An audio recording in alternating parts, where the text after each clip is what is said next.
বাংলাদেশের আল্লাহকে নিয়ে যে কটাক্ষ করেছিলেন আবুল সরকার, সেই নাস্তিকটার জামিন নামঞ্জুর হলো। আমরা অনেক আইনজীবী তাদের পক্ষে লড়তে পেরে নিজেকে খুবই হ্যাপি মনে করছি।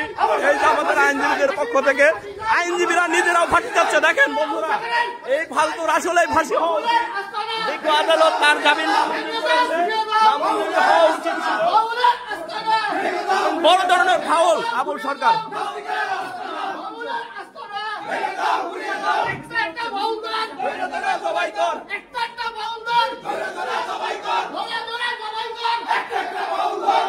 দেখতে পাচ্ছেন বন্ধুরা আপনারা,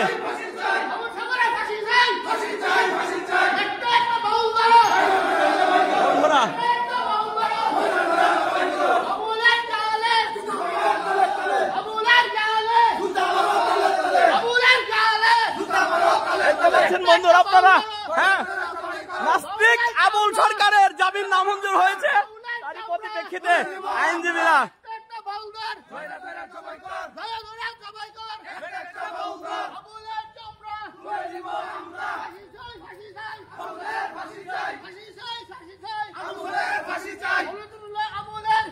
ফাঁসি হোক।